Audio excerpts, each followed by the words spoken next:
Farewell, Pinky.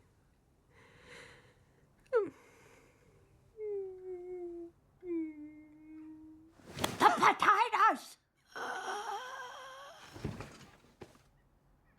Potatoes? Potatoes? Pinky? Pinky, what do you mean? Oh. Oh, Pinky.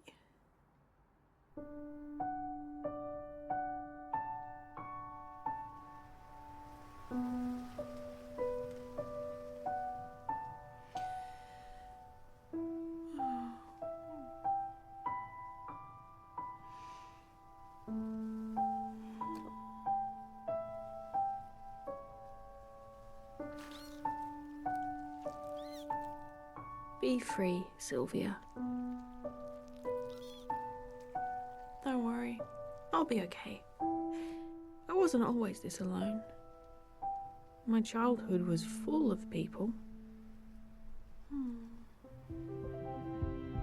Dad used to say that childhood was like being drunk. Everyone remembers what you did, except you. But my childhood was sobering, Sylvia. I remember everything. Right from the start. I'd always liked feeling caged in, snug and protected. It was a shock to be born premature. I wasn't fully baked and looked like a baby rabbit. I was named Grace Prudence Puddle. My twin brother, Gilbert. The nurse said we had 2 souls, but 1 heart. I liked that. Our birth was very strenuous for Mum, and she died. We left her womb. She entered her tomb. Mother snails do the same after they've had their babies. Don't they, Sylvia?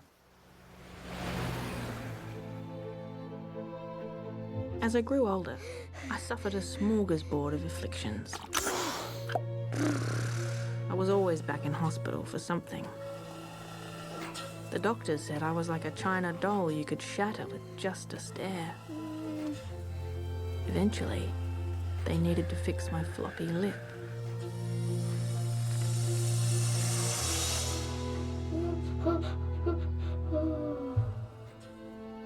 Things went bad. I lost so much blood I needed a transfusion. The doctor asked Gilbert if he'd give me his.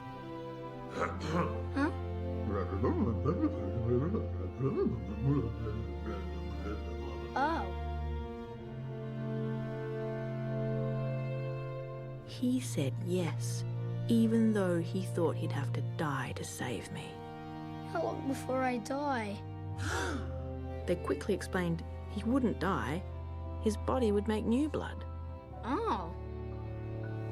He became everyone's hero that night, especially mine. To cheer me up, Dad gave me Mum's old jewellery box. Ooh.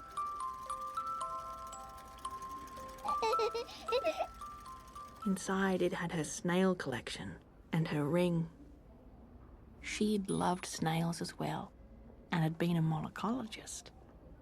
I thought Gilbert should have the ring. Ooh. I'm gonna wear this till the day I die, Gracie.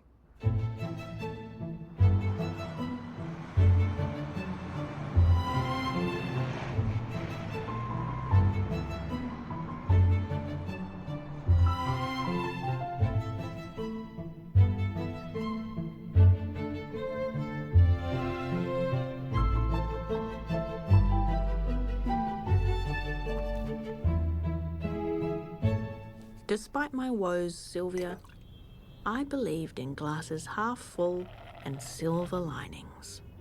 Gilbert's glass was half empty, though. I remember how he was often sad. Seemed like he had a secret he wanted to tell. He was like Holden Caulfield, James Dean, and Charlie Brown all rolled into one. He saw people as a threat. At school, he was always my warrior, my defender. Rabbit face, rabbit face, rabbit face, rabbit face. Give me that.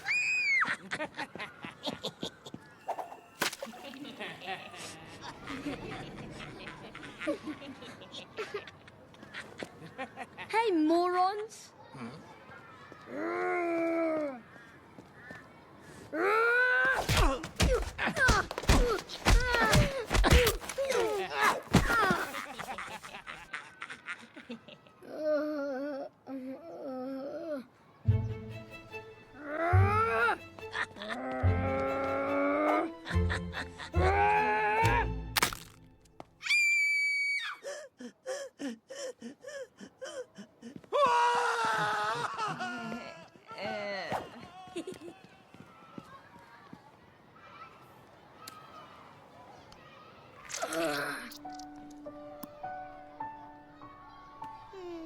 Feed a chicken with a giraffe. He said that he's able to lay eggs, but has a really long pecker. Our home was our sanctuary, a place where we felt safe to read our books and watch our favourite shows. I loved my bedroom. It's where everything was just so. Right angles brought me enormous comfort, as did my snails, Sylvia. They were my friends. So I made more of them. I knew they'd never leave me, hurt me, or die. I didn't like people dying. I wanted to save people. Save the homeless. My favourite was James. One Christmas, I covered him in decorations so he could feel some Christmas cheer. He loved his tea.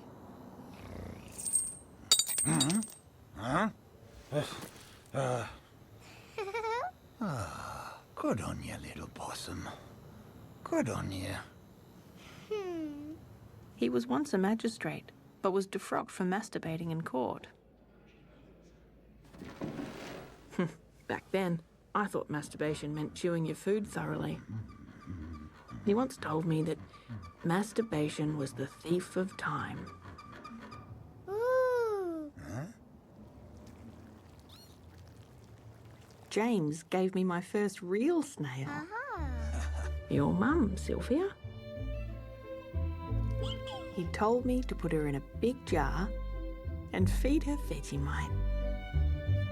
While I was busy trying to save the world, Gilbert wanted to break free from it. Free others. Huh? Once, he let our neighbour's cockatoo escape.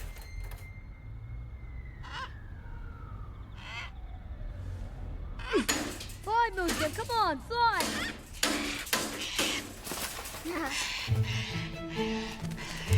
Bye, Mildred! Gilbert said Mildred never seemed so happy.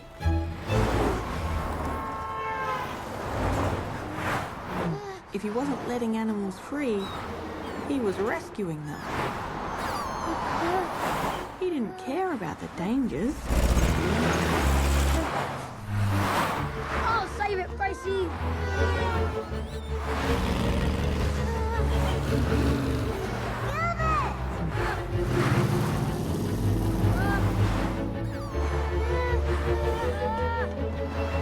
Come on, fella!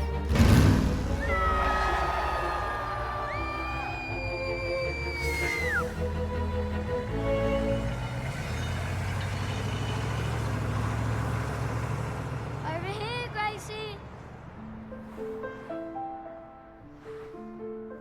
Gilbert loved animals so much, he became a vegetarian.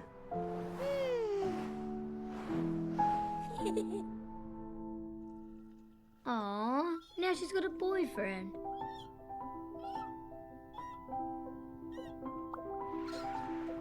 Look, Gracie, they're hugging.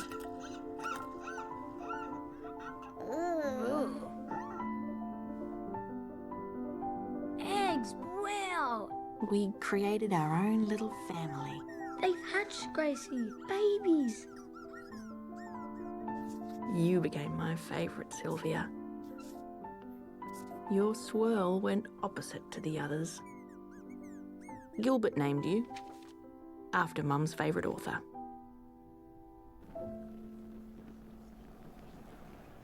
But the thing that made Gilbert really unique was his love of fire. He wanted to eat it. He'd spend hours playing with fire.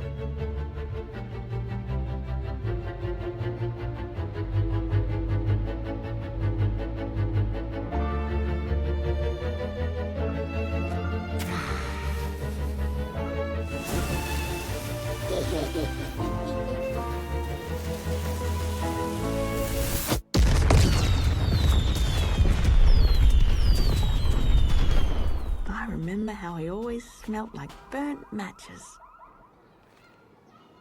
At school, the girls swooned. He was the flame, they were the moths. But he was more interested in reading and magic. I think he just wanted to disappear and spend all his pocket money at Bert's.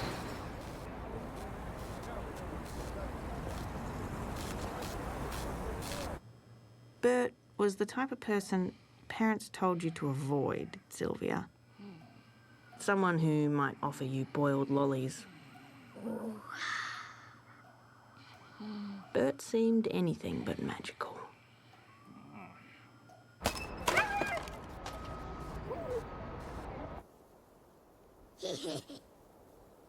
Gilbert's dream was to be a street performer in Paris.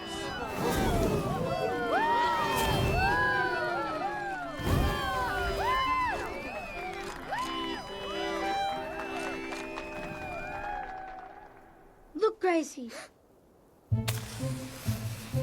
He was always practicing. Oh, shit!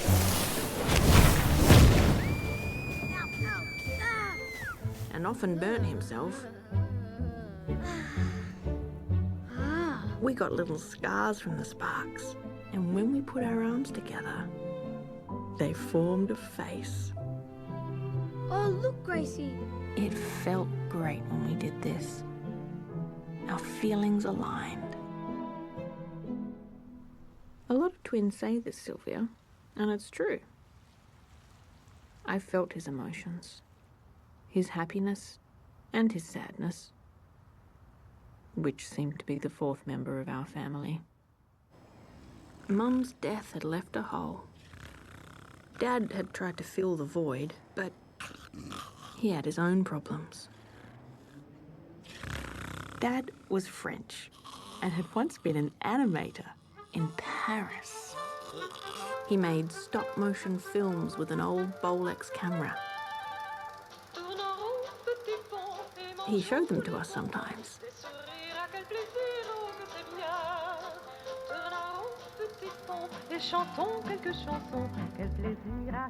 To pay for his art form, he busked on the streets. Bonjour, messieurs, dames, je suis l'incroyable Percy Pudel.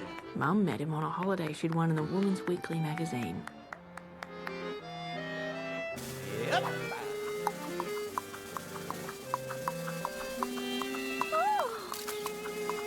Et voilà, messieurs, dames.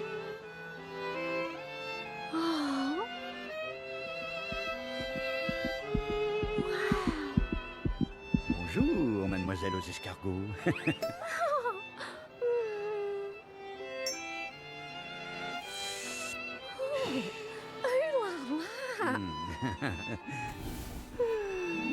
They fell in love, and he followed her back to Australia. Bonjour, je suis l'incroyable Percy Pudel.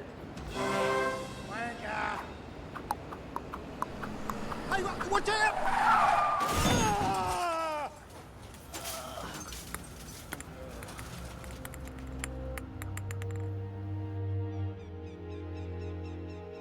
Mum had only just got pregnant when his career was cut short by a drunk driver. He never juggled again and became a paraplegic. Then, slowly, an alcoholic, just like the guy who'd hit him. Money had always been a problem, much worse since his accident. His pension barely paid for his wheelchair batteries. Winning scratchies was the only thing that brought him hope. We found them everywhere. To make matters worse, he developed sleep apnea.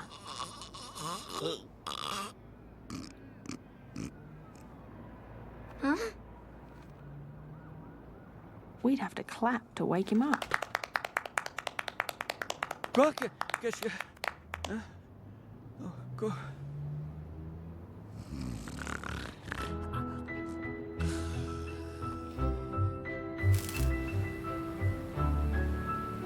Despite our hardships, our little family unit was strong. And there was plenty of joy. Ready.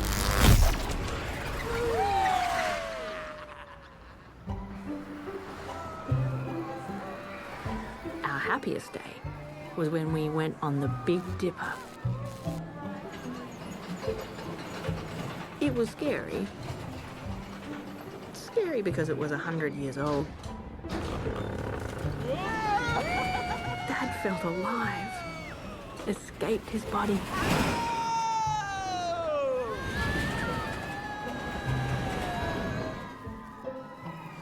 When he died, he said he wanted his ashes sprinkled off the Big Dipper. The day got even better on the way home when Gilbert found a scratchy on the ground. We won $20. So Dad bought 20 more. Too bad, Dad. He hated we had to look after him. I suppose his cage was his body. His glass wasn't full or empty, just a glass. Knitting and black jelly beans were his other addictions. He was the one who knitted my snail hat and made the eyeballs out of his old juggling balls. The jelly beans made his tongue all black, and his breath aniseedy. Watch Gracie. We arranged them on his head while he pretended to be asleep. He let us do stuff like that.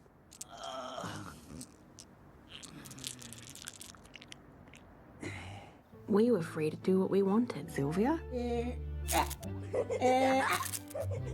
He said childhood was life's best season. It never lasts, but everyone deserves one. Oh, mon fils! Bravo, Gilbert! He was so proud Gilbert wanted to be a performer, follow in his footsteps. Bravo!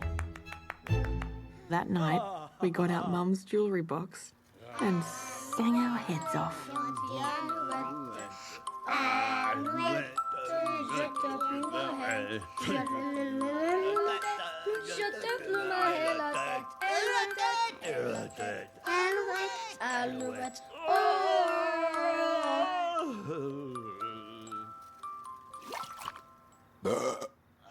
Good one, Dad. Later, Dad got out his old Bolex camera and gave me some tips on how to animate.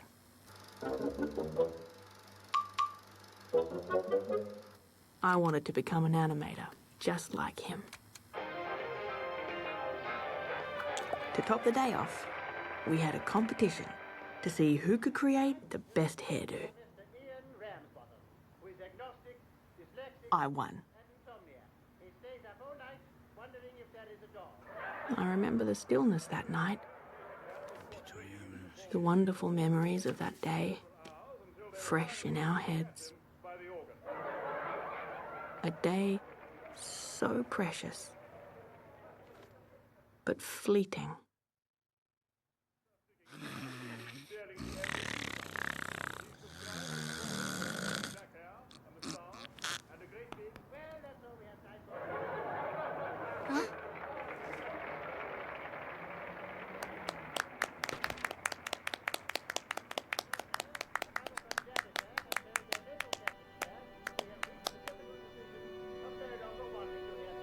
Despite our clapping, this time, Dad never woke.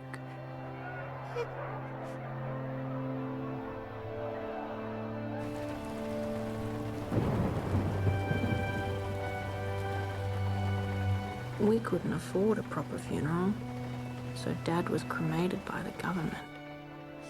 His ashes given to us in a cardboard box. I sprinkled him into his jelly bean jar.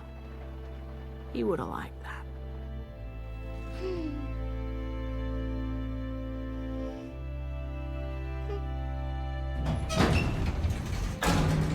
Child Services came to take us away. Come on, you two. Let's go. And we were to be sent to foster homes in separate states. We had no relatives and no one wanted to adopt twins, especially weird ones like us.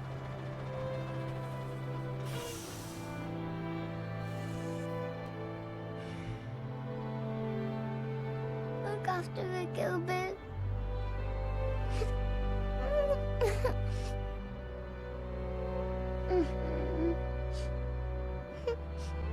Hurry up. Say your goodbyes.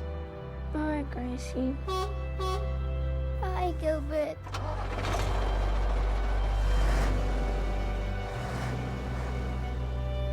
That was the last time I saw my brother. The last time I smelt his scent of burnt matches.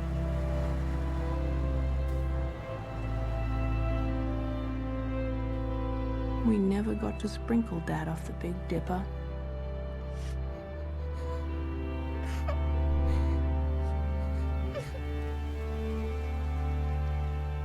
Our lives were turned upside down and back to front, Sylvia. We had no choice but to move onwards. Upwards, sidewards.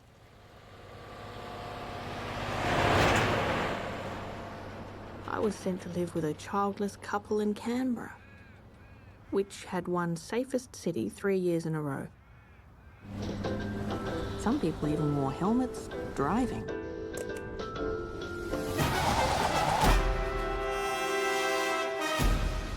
Back then, Canberra wasn't the exciting place it is today. I suppose settled is the wrong word for how I felt. Traumatised was more accurate.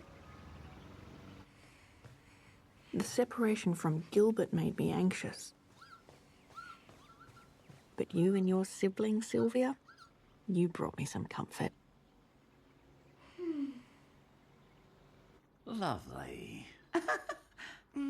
My new foster parents, Ian and Narelle, were pleasant enough. They were accountants for a company that made traffic lights. They were well-meaning and addicted to self-help books. Good morning. Hey. They believed a good dose of self-esteem cured everything. Ooh. Every week they'd make me a new certificate. Our little baby. Oh, we're so proud. Now, watch this. My finger work. On the weekends, they'd play netball.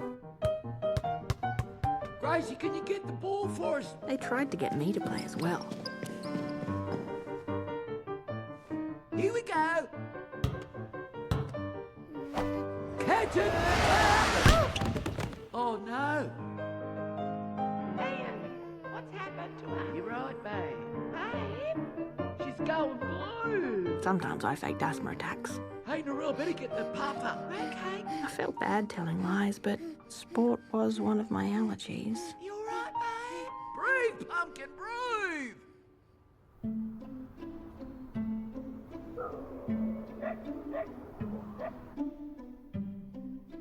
Their favourite colour was beige. They even had guinea pigs that were beige. Okay, we're off now, pumpkin. See you later. Bye. On Saturdays, they went to key parties. Ready, love? I'm looking forward to tonight, babe.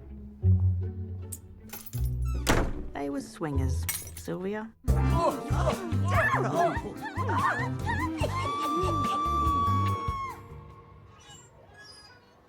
Back then, I thought swinging meant something else.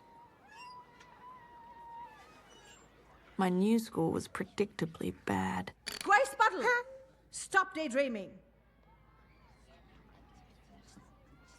I tried to make friends,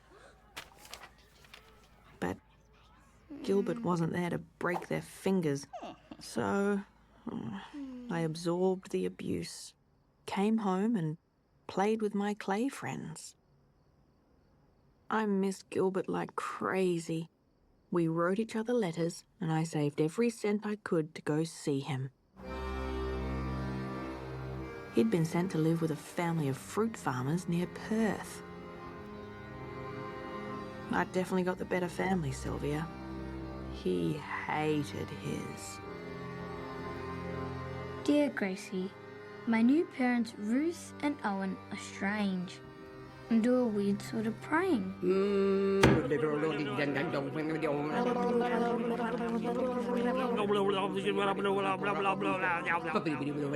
They make me pray 4 times a day. They said the more I pray, the more the pain of Dad's death will disappear. They're really old-fashioned and don't even have a phone. We all have to have magnets taped to us. They reckon it keeps our auras balanced, protects us from the devil.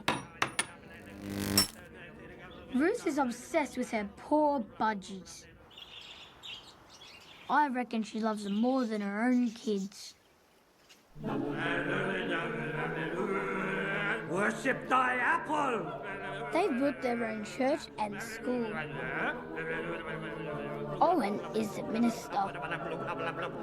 Cleanse thy soul!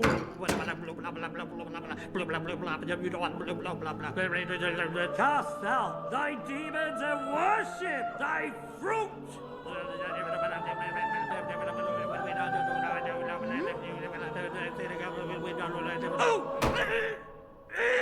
He's got stomach ulcers, which he blames on the devil.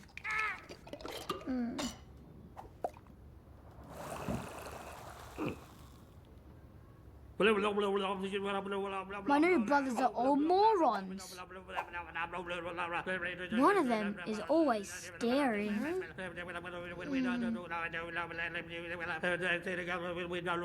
Worship the baby Jesus!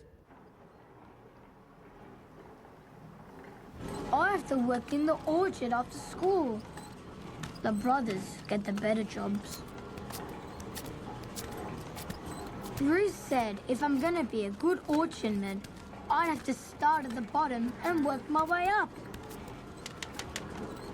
I'd rather eat glass.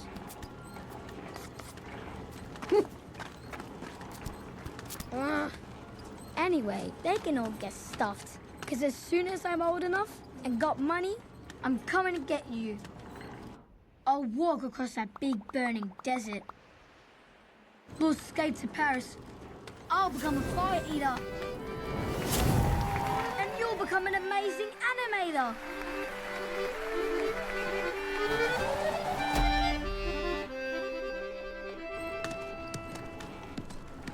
It'll be great.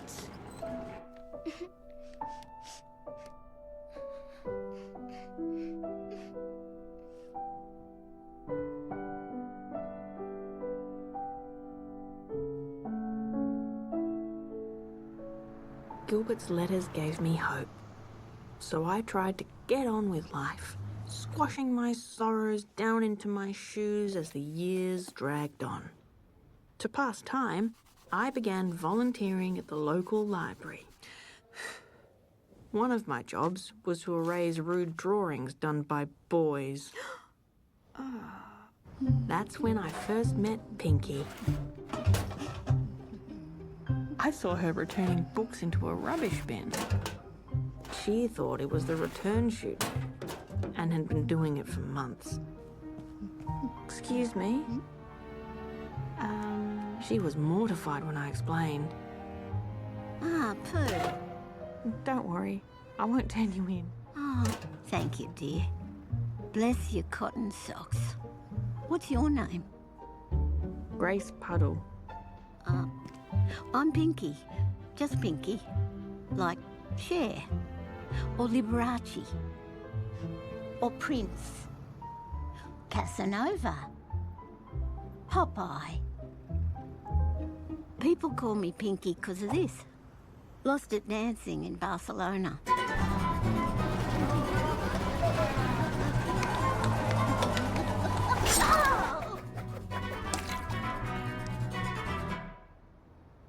Why are you dressed like an ant?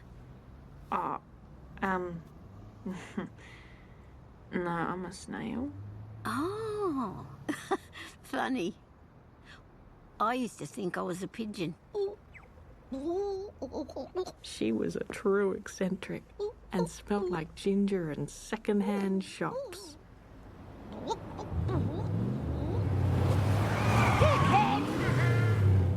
She clothed herself in corduroy, and her face had more wrinkles than her jacket. It was hard to know where the fabric ended and her skin began. Apart from you, Sylvia, she was my first real friend. My only real friend. She'd lived an amazing life. I thought one day I might make a film about her. She'd seen the Northern Lights, floated in the Dead Sea, been an exotic dancer in a schnitzel bar.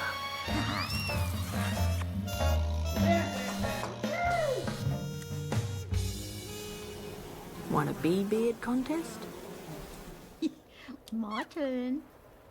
Bathed with a snow monkey? Made love to John Denver in a helicopter. Take me home, country road. And once played ping pong with Fidel Castro. She'd never been sick. Her secret to longevity were coffee enemas and a daily shot of ginger wine. She'd outlived 2 husbands. The first, Hector, had died just a week after they got married. Careful, sweetie. Bugger.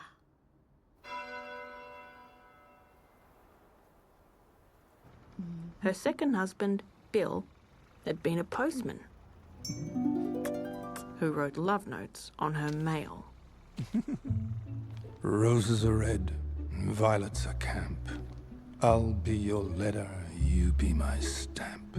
You are the clouds, and I am the skies. Let me shipwreck myself between your thighs. Smile! Ready for my close-up, Mr. D'Amelio? They'd just begun a trek across Australia Just a little to your left, sweetheart. when nature struck.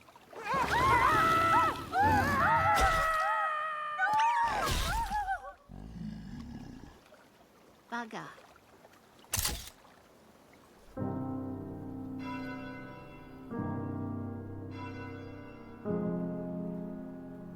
Careful, kiddies. She was a real survivor and had so many jobs. Dickhead! Dickhead!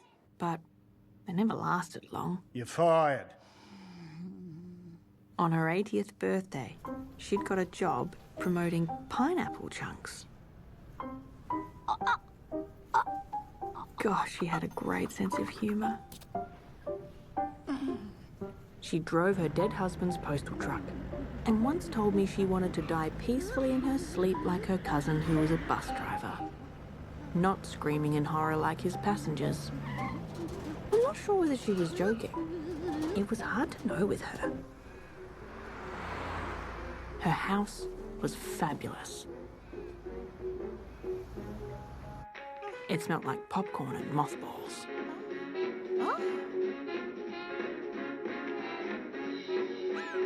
She had an enormous trophy collection, which I soon discovered were other people's trophies she'd found at second-hand stores.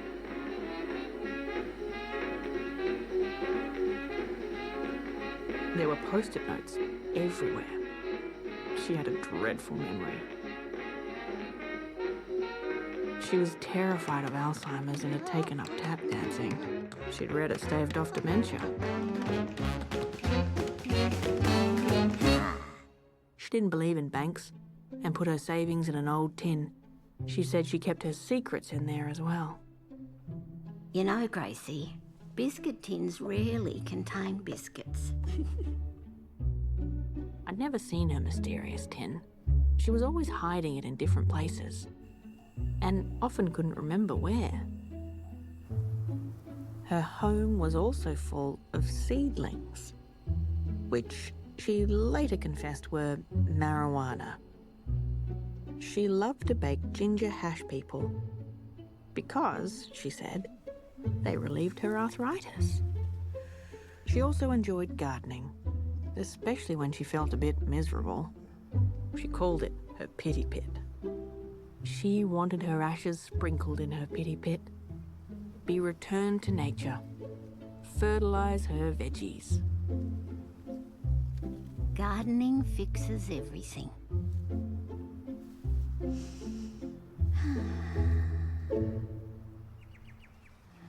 She also enjoyed mini golf and had built her own course.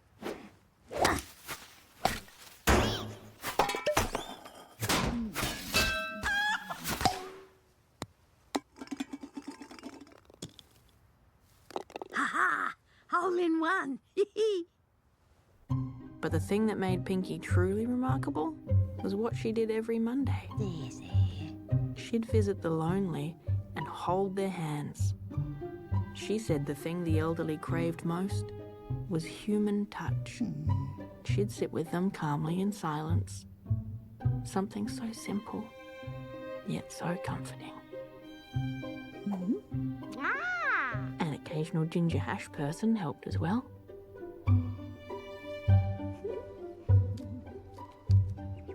Pinky told me she'd never got to hold her own parents' hands. She never said why. Her childhood was off limits. You know, life isn't about looking backwards, Gracie. It's about living forwards. She was the jewel in the Canberra junk heap. She'd crammed so much into her life, and I'd crammed nothing. Pinky's friendship helped ease my sadness. my feelings of loss. I suppose she was the medicine I needed, a vitamin for hope. Bugger. Better luck next time, Gracie. The years fluttered past, Sylvia. Apart from Pinky, letters from Gilbert were the only things that confirmed I existed.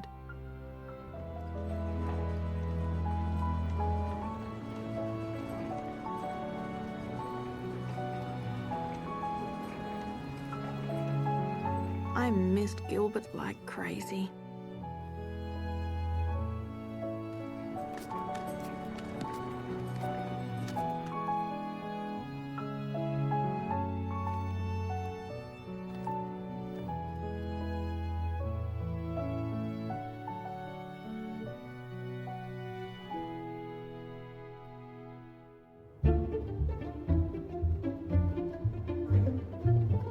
Ian and Narelle were still obsessed about my mental health and sent me to self-help classes, which were supposed to raise my endorphins, balance my chakra, and cleanse my third eye. Ready, set, go! Ha! Ha! Ha! Ha! Ha! Ha! Ha! Ha! Ha! Ha! Ha! Ha! Ha! Ooh! Oh, Craig! Oh, heal me, heal me! I'll heal you, Vicky, I'll heal you.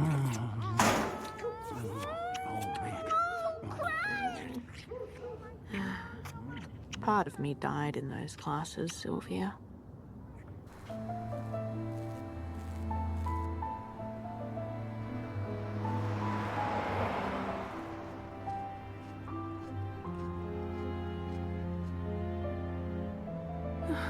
Self-help was just a shallow, quick fix.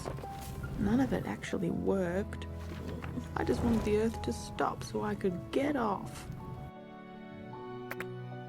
Puberty arrived and brought its gifts.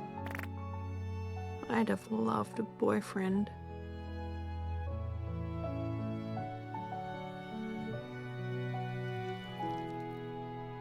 It didn't help matters when Pinky convinced me to get a perm.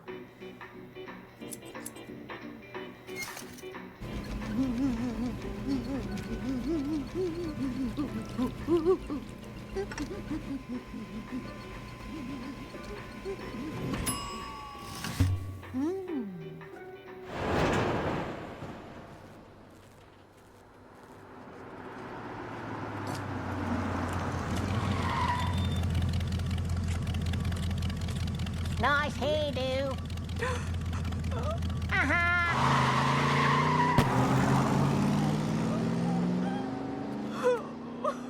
Dickhead! There, love. Ignore him. I think we look fabulous. Thank God for Pinky. She became my real foster parent, especially as Ian and Narelle weren't around much anymore. They'd discovered nude cruises and were gone for weeks at a time. Good morning. Oh, hi!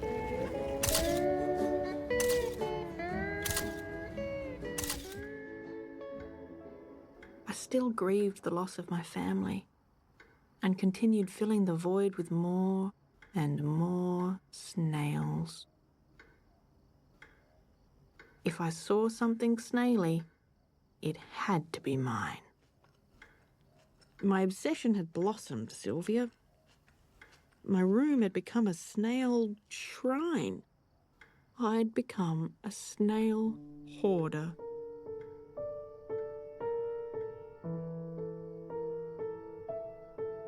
Oh, I missed Gilbert so much. His letters still gave me hope, but he began to worry me. I felt he wasn't telling me everything.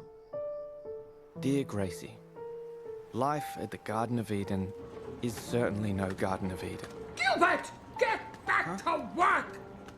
Ruth seems to have it in for me. But I don't give a stuff. Sorry, Ruth. Oh, and she hates that I call her Ruth instead of Mum. And she hates that I won't let Owen shave my head. They make me work really hard for lousy money. There's no one here to talk to. I try to be friendly, but their weirdo religion has them all brainwashed. The brothers really hate me.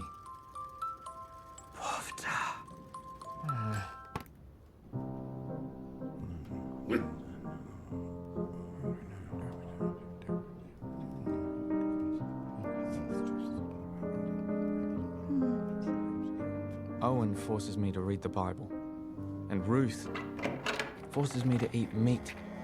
Hello, piggies.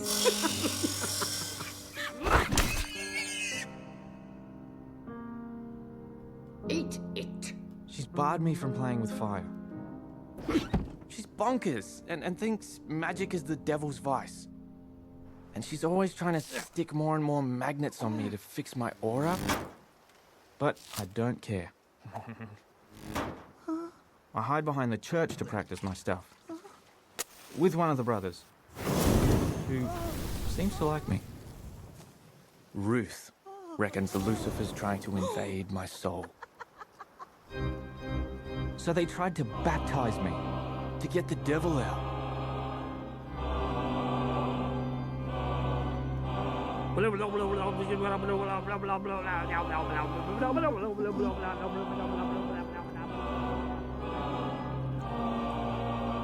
Doubt thee and cleanse thy demons! I pretended I was possessed. I hid some of Owen's antacid tablets in my pockets. It was hilarious. Ben loved it.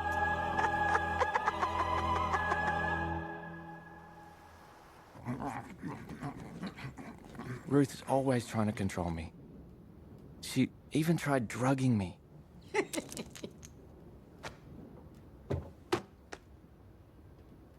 Eat it.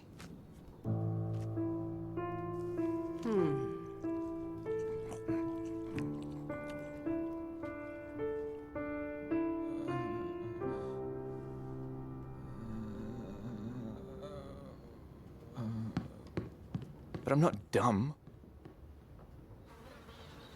I hid the pills in my cheeks. Ruth says Jesus' love isn't free. So what money we do earn, Gracie, goes back to Jesus. Pennies for Jesus. Pennies for Jesus.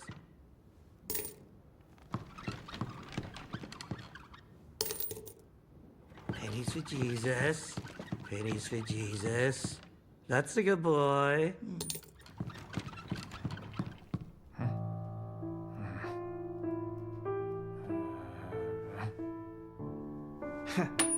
Gilbert! And Jesus then gives his money back to Owen. Thank you, Jesus. And his vices. Oh, Owen, how are you? The usual?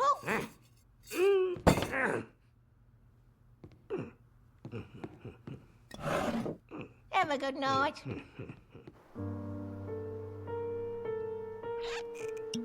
Pennies for Jesus and whiskey for Owen.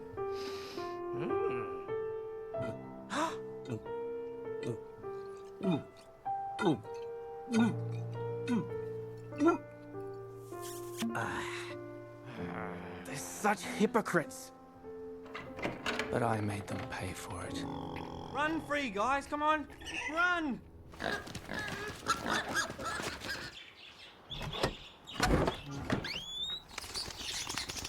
I hate it here. No! My budgies! And I hate her. She punished me. Big time.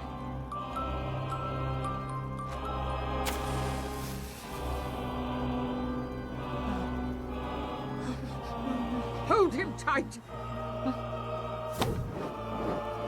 Sinners must be punished, Gilbert. Leviticus 24, an eye for an eye, a tooth for a tooth. Burn thy wicked thoughts of pleasures! She punished me, but it didn't bother me. I'm fine. Anyway, I better go. I'm saving my money and I'll be escaping soon and crossing that desert to come and get to you.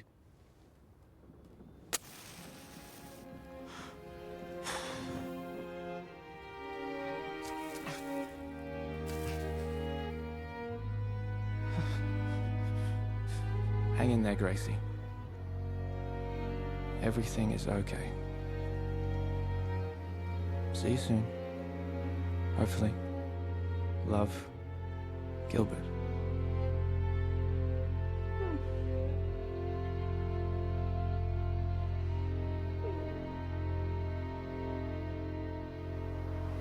Puberty finally finished its cruelty, Sylvia. The season of our teens ended. Oh, bubbles! But life got even lonelier when Ian and Narelle retired to a nudist colony in Sweden. It's a shame we never really connected. What family we did have, though, was now gone. Is that your foot? Despite my woes, Sylvia, I tried to be optimistic, be more social. I remember how there were intriguing people at the library, but they lived vicariously. A boyfriend seemed a work of fiction. I felt invisible, began to fade.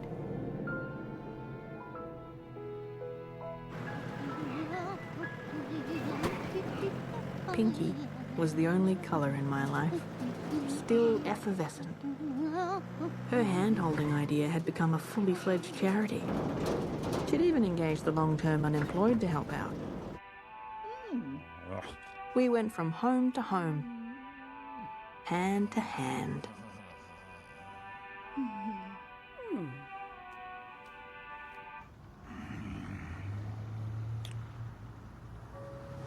I think over time the loss of my family had somehow frozen me.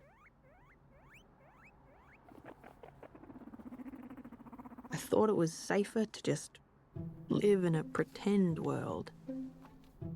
Oh, Dad would have been disappointed I'd resorted to trashy novels.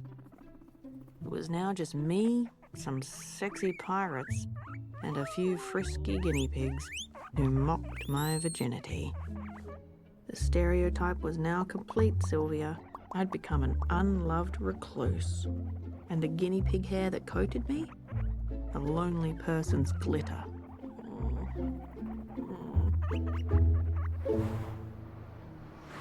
As my boredom worsened, I found myself having new urges.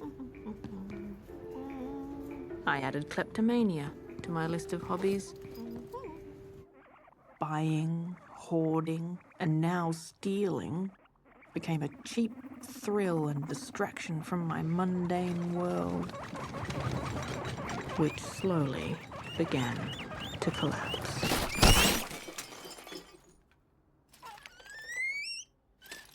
I lost 3 guinea pigs that night. I cremated them in the backyard and put their ashes in little jars. It looked like I was starting a guinea pig spice rack.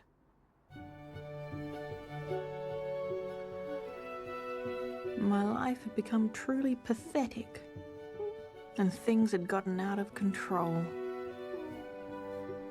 I held my own hand patiently, waiting for Gilbert to come and rescue me, while I continued to withdraw into the safety of my snail fortress. Lonely, loveless, and imprisoned.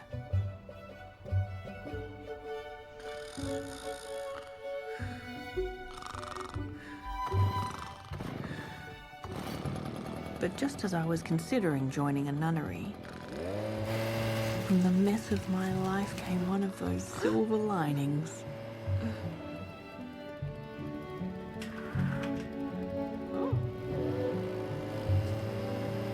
His name was Ken. And he was obsessed with his leaf blower.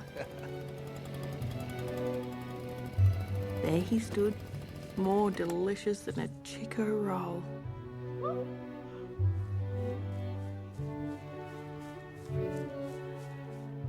Well, hi. Yeah. Could I, maybe, He wanted to know if he could blow my leaves. His presence gave me hot flushes and sweaty knickers. It was love at first sight. He was a Canberra Adonis. A Cadonis.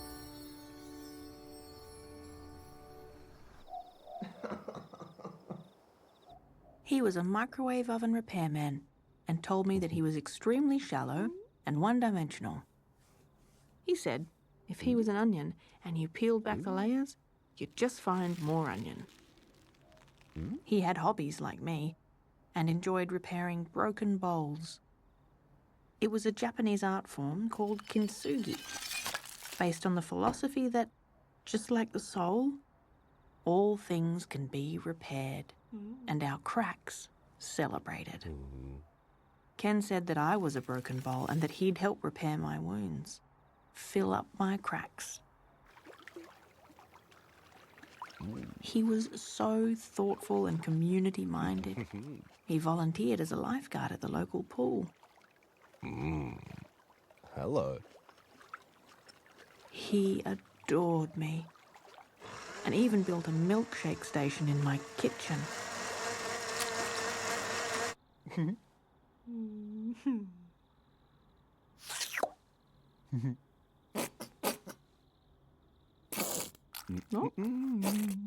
We dated for a month, and then... What do you reckon?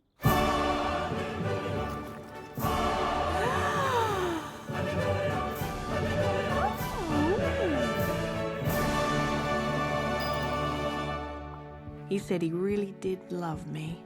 Loved my quirks. We celebrated with another milkshake. He said he'd make me something special. Spoonful of that?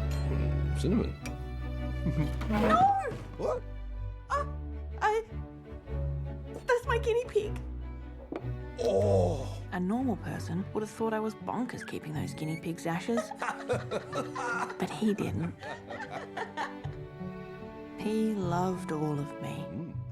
Even my bum and wobbly bits. Yeah, nice. Oh, yeah. Oh, yeah. Nice, Gracie. He moved in, and I finally lost my virginity. We were desperate to get pregnant, but Ken was told he was sterile from all those microwave ovens he'd repaired. Rotten luck. But I wasn't too disappointed. I had more than I could ever wish for, Sylvia. I had a Cadonis, a herd of guinea pigs, and a horde of snails. Say cheese, Gracie. We set a wedding date and sent Gilbert the good news. Huh?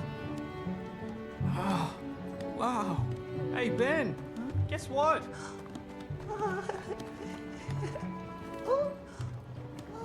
Ken gave him money for an airfare to Canberra. I asked Gilbert to walk me down the aisle.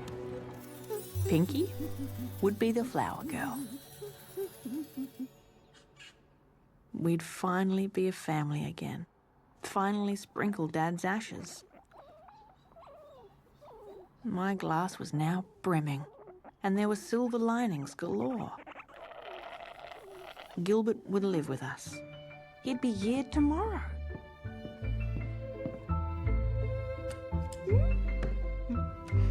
I'd never felt so happy, so optimistic.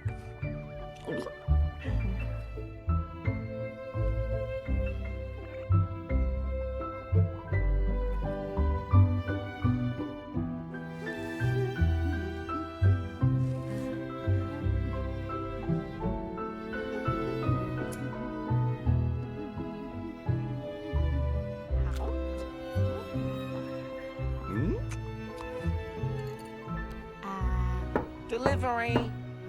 I'll get it. Oh.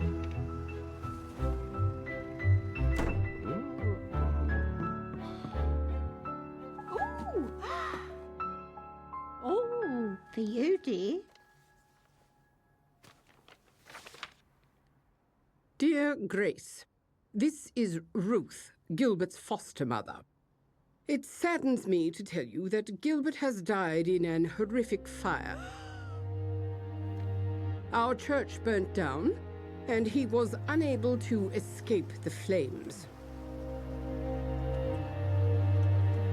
Last week, I found Gilbert and my son Ben fornicating.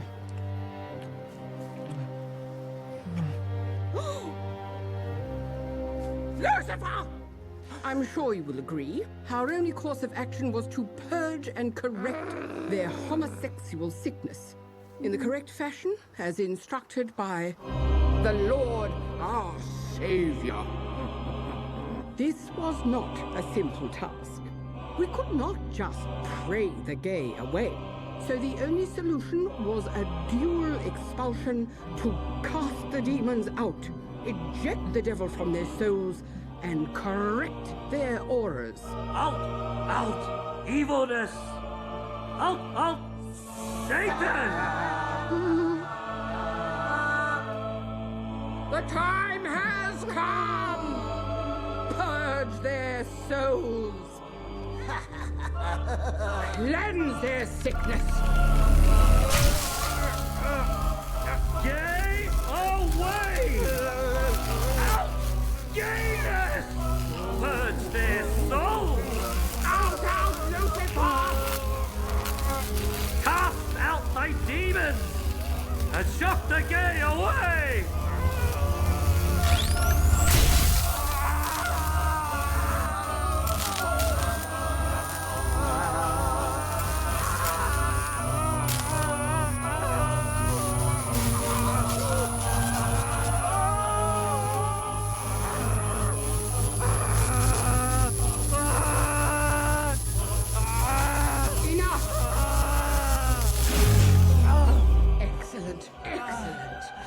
I am glad to say for my son, this was a success. But for your brother, the devil will not vacate. And being so full of Satan, well, he assaulted me.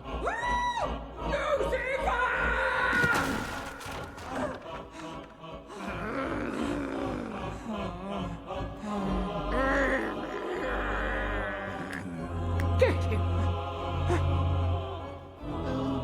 Look! An angel!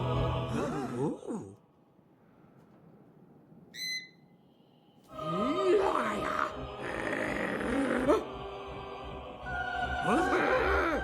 You Judas! He's escaping! Catch him!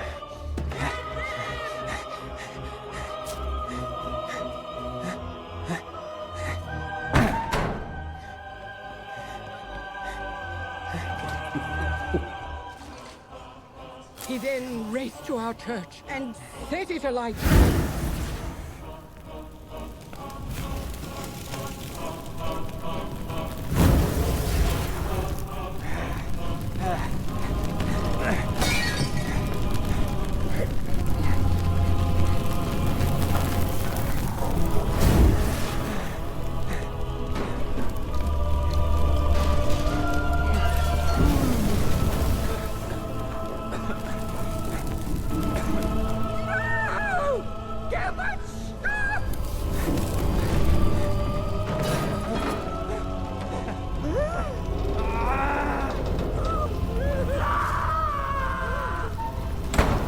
Sacrificed himself as penance for his sins.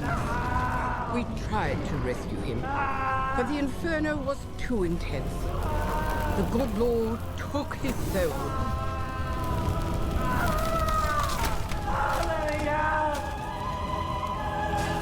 And Lucifer lost the battle.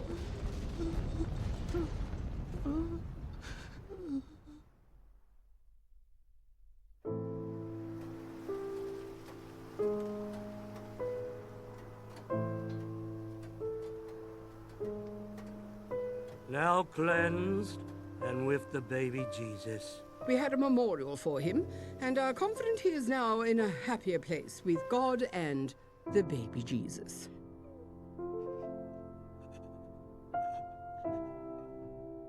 Please find enclosed a vessel of your brother's ashes. I think it best you have them.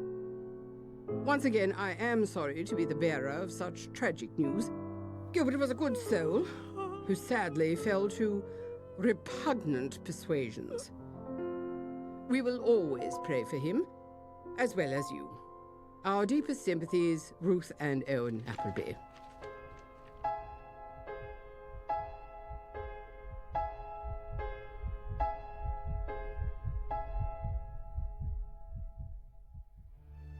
Losing a twin is like losing an eye, Sylvia. You never see the world quite the same way again. Grief is a nothingness. Leaves a metallic taste in your mouth. Places stones in your stomach. Tears don't flow. They're too scared. I no longer believed in silver linings or glasses half full. My glass was shattered. I'd lost my mother, father, brother.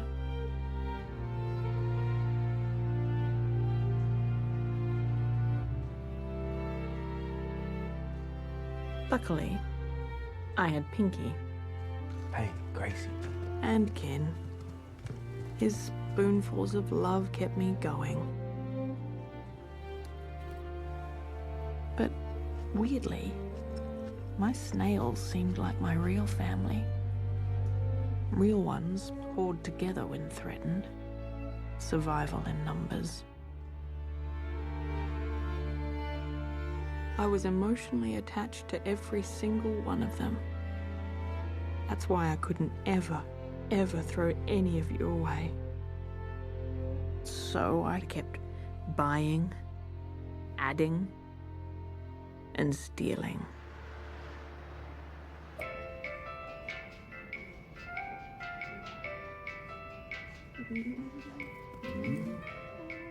Eventually... Excuse me, madam. I got caught. The shame was crushing. And there were consequences.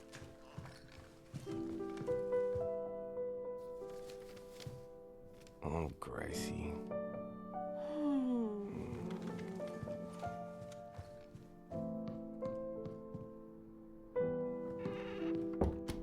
And then things got even worse.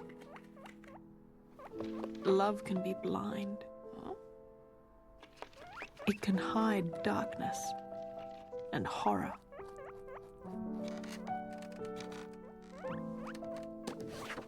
It seemed Ken's onion did have layers.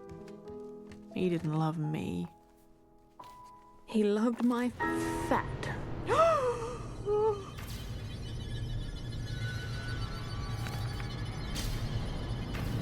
He had some sort of fetish. He didn't want to fix my bowl. He wanted to fill it and fill it and fill it with lard. It was one thing for me to create a cage for myself. Bit of duck for luck. It was another for someone else to imprison me. Nice, Gracie. I knew he admired my largeness, but this was something more. Oh, yeah. Nice. He said he'd love me more the bigger I got, and now I knew why. What an idiot I was. But not for much longer.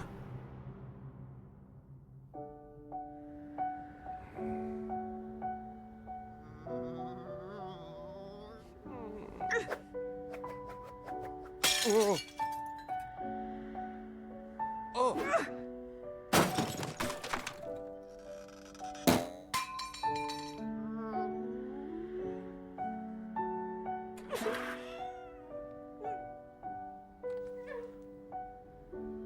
Sorry, Gracie.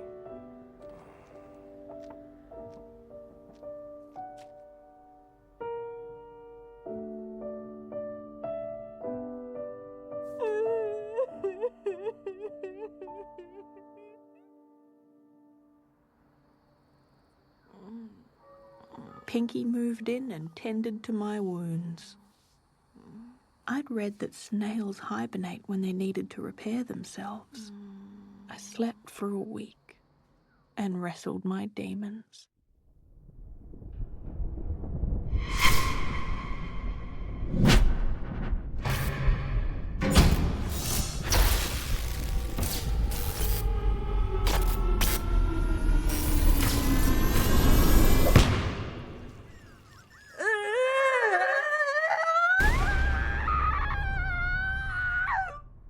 I loathed myself.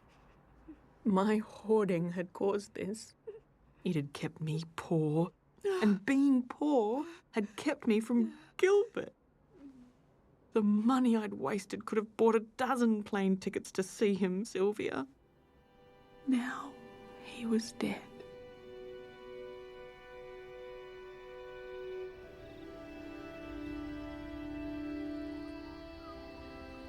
Gracie. Got your lunch? Pinky put me on a strict diet, and life became slightly bearable.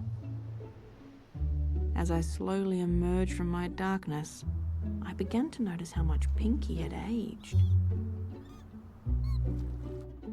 I'll never forget the day I discovered she had the beginnings of dementia, when I found her attempting what she thought was a jigsaw of a rooster.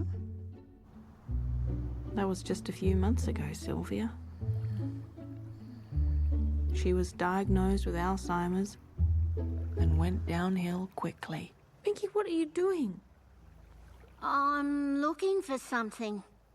What? I don't know.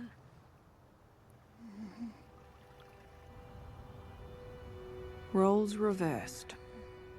It was my turn to care for her. My medicine. One day she decided not to get out of bed. Did I tell you that thing I can't remember? That thing I was looking for but don't know what it is? Stupid brain. Stupid disease. What's the name of that German guy whose disease I got? Guggenheimers? Yeah, Guggenheimers. Relax, Pinky. It doesn't matter. Ah, Gracie. Such a marvellous friend.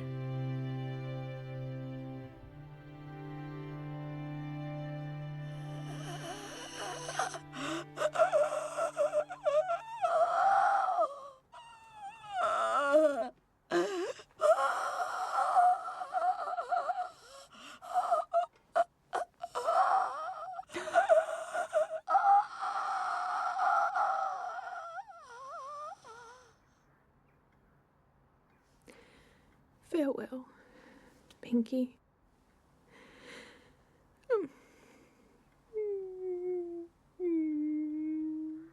The potatoes! Potatoes? Potatoes? Pinky? Pinky, what do you mean? Oh. Oh, Pinky.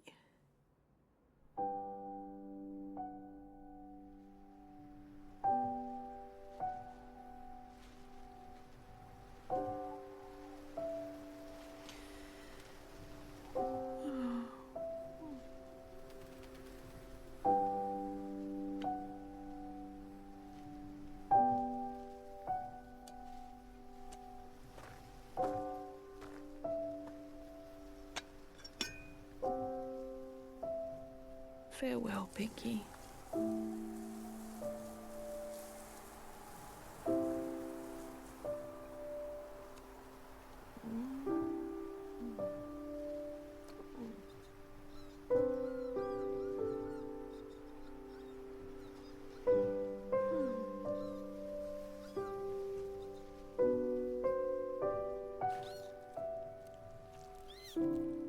Be free, Sylvia.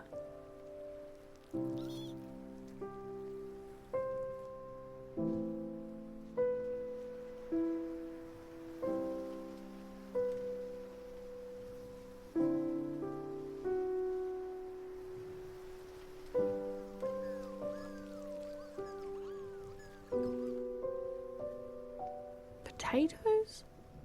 Potatoes? Sylvia. Oh, maybe that's what she wanted her last meal to be? Oh, God damn life! Oh, God damn life! Such a stupid puzzle! Damn it! It's so alone. So alone.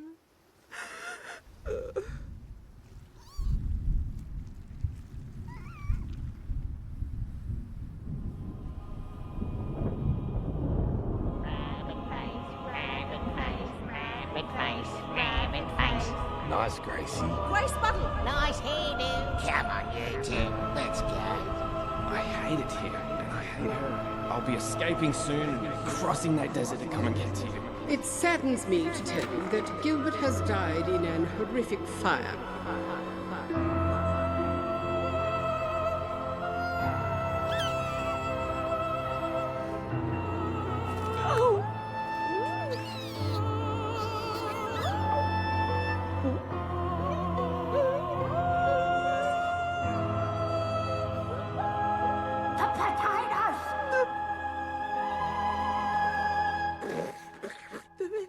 The potatoes!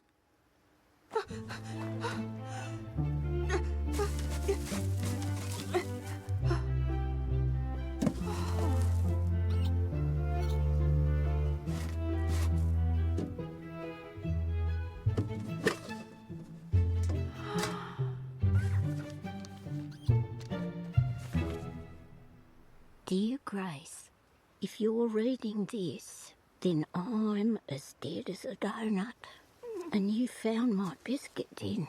And some things I want you to have. You've been asleep for days, and I need to tell you important stuff before my brain fully rots.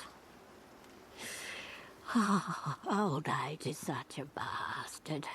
Creeps up without you knowing. One day you sink your teeth into an apple, and they stay. You go to straighten the wrinkles in your pantyhose, and then realise you're not wearing any. Anyway, I digress. My secrets. Firstly, I'm an orphan, and was raised in an orphanage after the Great War. It was a terrible place where I was kept in a crib day and night. Never held or hugged. The only contact, the little boy next to me. No, I won't tell you the horrors I remember, but do want to tell you what it's like to feel imprisoned, caged. It was simply dreadful.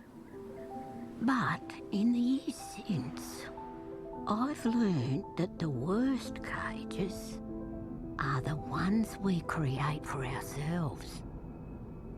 You have created a cage for yourself, Gracie. Your cage has never been locked, but your fears have kept you trapped.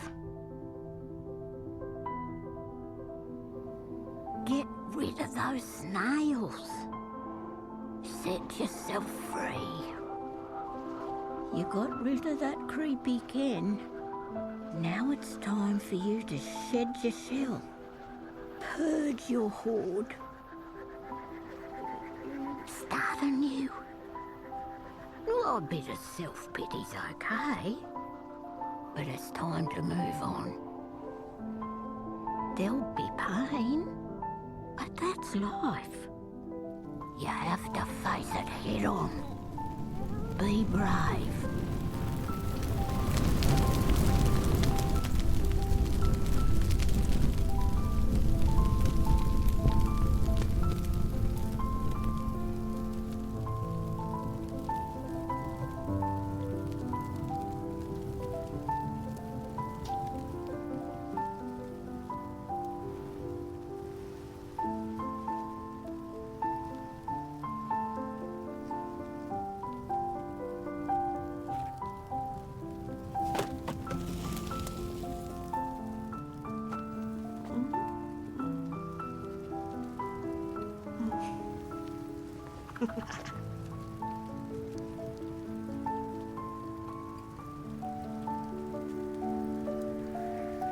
Anyway, I want to thank you, Gracie. You've been terrific. Not long now, till my number's up. It's time to close my curtains. For the first time in my life, I feel older than I look. And I look like a testicle.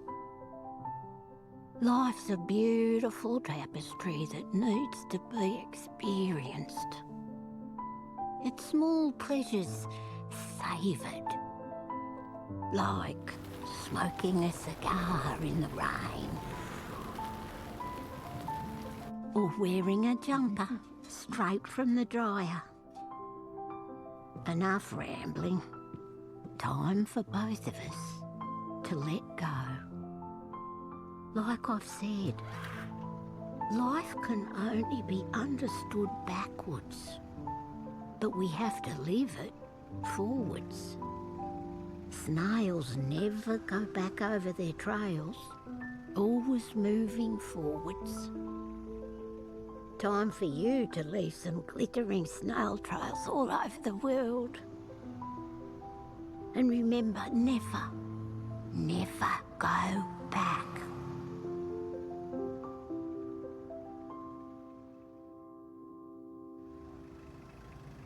All rise. Order in the court. Miss Puddle, your crime is serious. Theft is theft, whether it be a diamond or a cucumber. And if you forgive the fox for stealing your chickens, well, then he'll steal your sheep. However,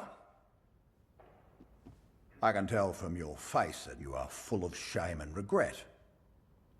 And true regret is punishment enough. I know you are a kind person. As many years ago, a little girl showed me kindness when I was at my lowest ebb. Good on you, little possum. Good on you. That little girl gave me hope and courage to start again and escape my my vices. Oh. You may have light fingers, Miss Puddle, but I know you have a heart of gold and have done many good deeds. I therefore release you from your charges. Case dismissed.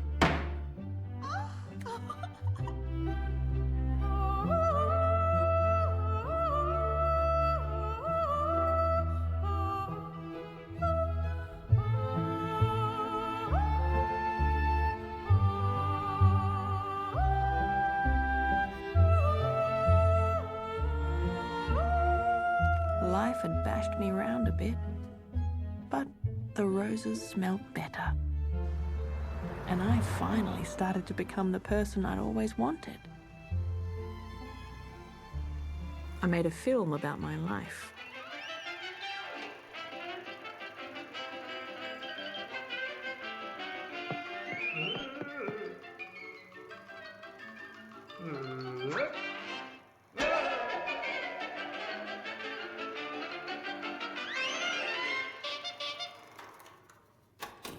It wasn't very good, but a few people came. I even had a question and answer session afterwards. Any questions?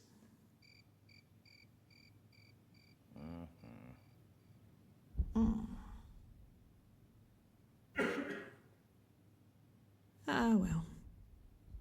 Thanks for coming. Yes. I've got one. Do you believe in magic?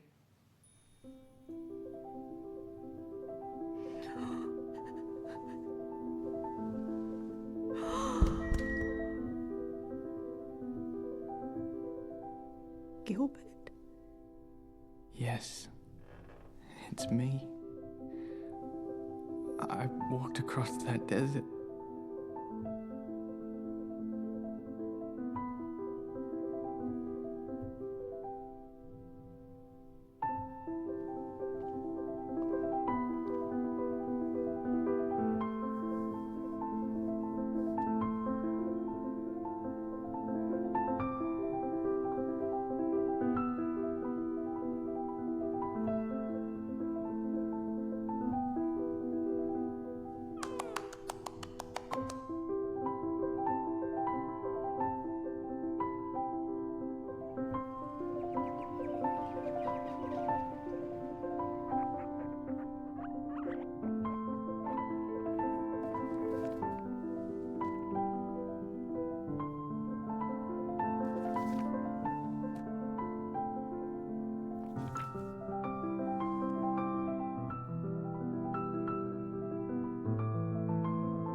took me a while to believe Gilbert was alive.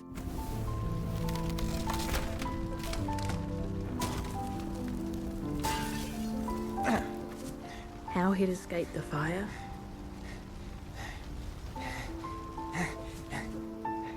And how his ashes were nothing more than ashes.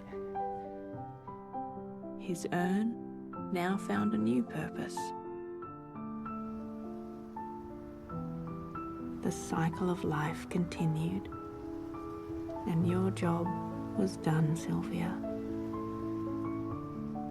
We were all finally free of our cages.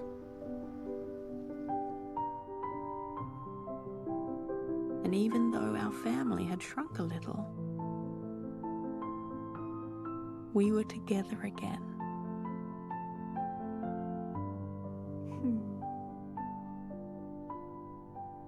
With only one thing left to release.